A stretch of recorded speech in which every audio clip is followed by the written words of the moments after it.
akhraj Ibnu Munzir an Ikrimata fi qaulihi ta'ala. Ibnu Munzir rahimahullahu taala meriwayatkan dari Ikrimah. Ikrimah itu seorang dari tabi'in yang belajar sanad tafsirnya dari sahabat Ibnu Abbas radhiyallahu taala anhuma. Termasuk Imam Mujahid juga belajar dari Ibnu Abbas radhiyallahu taala anhuma. Fi qaulihi ta'ala, dari tafsir firman Allah Subhanahu wa taala, qutilal insanu ma akfara qala nazalat fi Utbah ibni Abi Lahab hina qala kafartu bi rabbin najm. Jadi ayat ini turun pada anaknya Abu Lahab, namanya Utbah.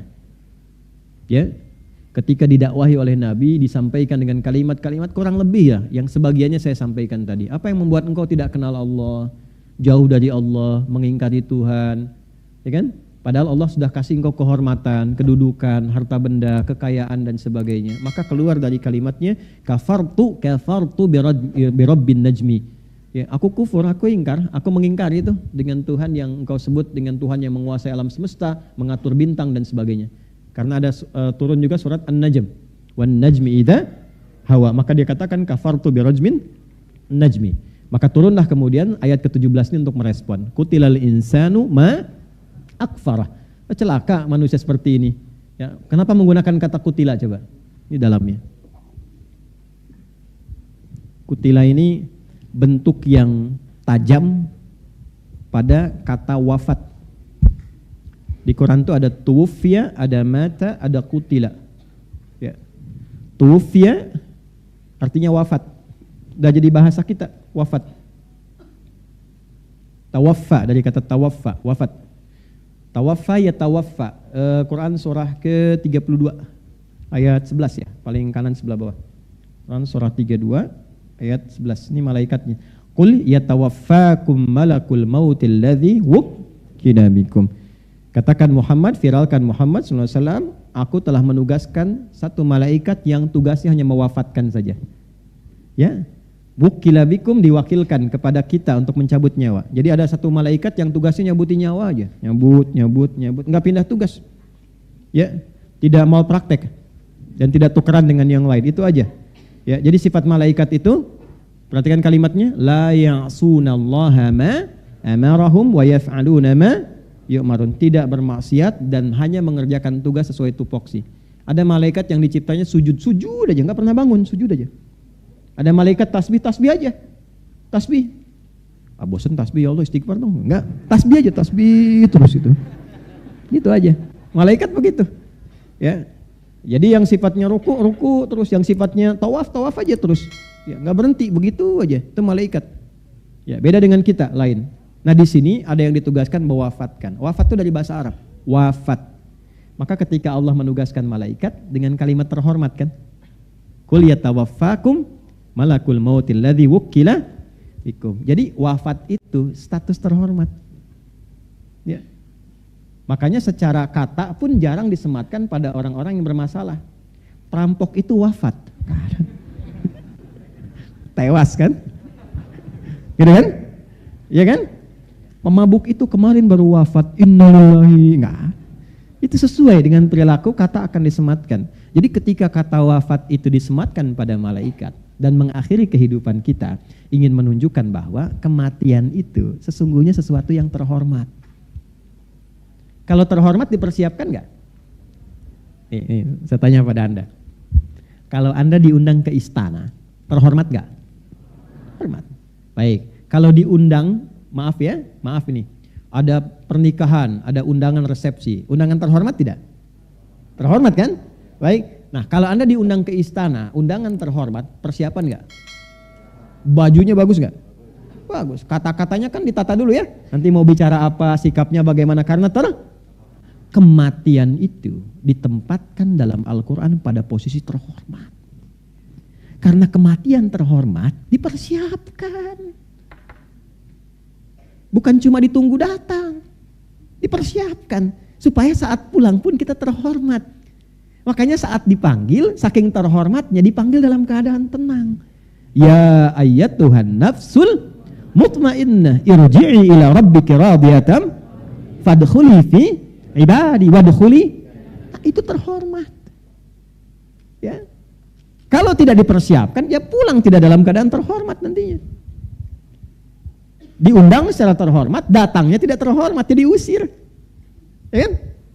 Dapat sikap yang tidak nyaman. Anda berlaku yang tidak wajar, mendapatkan sikap yang tidak nyaman. Maka ini jarang diulas gitu. Ketika ditempatkan dengan kalimat ini ingin memberikan kesan bahwa sesuatu yang baik. Jelas sampai sini? Sehingga di Arab itu kalau dikatakan aina fulan tawafathul maniyah, ya, kematian telah menjemput dia dalam kebaikan. Jelas? Ya. Ini yang kedua itu ada mata yamutu. Menunjukkan makna kematian secara standar melalui proses.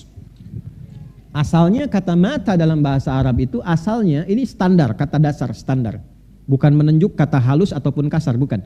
Menunjuk pada proses berpindahnya alam dari dunia ke alam berikutnya. Prosesnya disebut dengan mata yamutu, kejadiannya disebut dengan maut, malaikatnya malakul maut, yang meninggalnya disebut dengan mayit, akan meninggal disebut dengan mayyit. Nah, nyambung semua. Prosesnya mata. Bukan mata bahasa Indonesia ya. Ya. Sudah? Mata yamutu. Kejadiannya nanti yang dialami maut. Malaikat yang ditugaskan malakul maut. Orang yang mengalami maut disebut mayyit, ada tasdidnya. Mayyit begini. Ya. Quran surah 39 ayat ke-30, innaka mayyitun wa innahum mayyitun. Engkau Muhammad sekalipun status pun nabi, rasul terhormat, tetap engkau pun akan mengalami proses maut. Engkau akan meninggal. Wa innahum mayyitun, dan selainmu juga sama. Ya, yang bukan nabi, bukan rasul, mereka pun meninggal juga. Jadi kita semua yang hidup statusnya sama. CM, calon meninggal ya. Ini ada tasdidnya. Kalau masih tasdid, masih calon, masih kandidat ya. Nah ini, masih hidup, ada tasdidnya. Lafaznya. Kalau sudah meninggal, dicabut ini, ya kalau di ilmu bahasa itu lebih dalam lagi. Tasdidnya dicabut, tetap jadi sukun. Ya, ini bukan utak-atik ya, ini ada ilmunya. Nah, makanya ngajinya pakai tasrif yang benar, ngaji di TikTok. Tak-taka ya taktiku, TikTokan. Ya. Dah sini. Nah ini kalau nanti tasdidnya diambil, meninggal, maka tersisanya sukun, mayitun. Kalau mayit sudah meninggal. Kalau belum meninggal, mayyit. Ini yang mau saya cerita tentang kedalaman. Saya spesialisasinya di sini, di bahasa Arab untuk mengkaji Al-Quran. Makanya disertasi kami di S3 itu kajiannya Quran 30 juz. Ya, di satu tafsir tuh 30 jilid. Nah ini yang paling menarik begini. Ini ketika diambil jadi sukun. Sukun itu artinya apa? Mati. Betul. Betul, kalau ada sukun mati. Makanya dulu kalau Songgoku kami hapi kolo ada sukun di atasnya mati tuh. Sukun itu asalnya dari kata sakinah, tenang. Oh. Artinya sukun itu dari kata sakinah, tenang, baik. Maksudnya apa? Usahakan kalau meninggal pun dalam keadaan tenang, keadaan yang baik. Ya ayat Tuhan nafsul mutmainnah. Jadi tenang, baik. Itu filosofinya. Di bahasa Arab itu setiap harokat ada artinya, Pak. Ada maknanya, Bu. Itu bedanya dengan bahasa lain. Harokat itu ada artinya. Bukan hanya penanda bagaimana dia dibaca. Ada semua. Ya, makna-maknanya, hikmah-hikmahnya itu.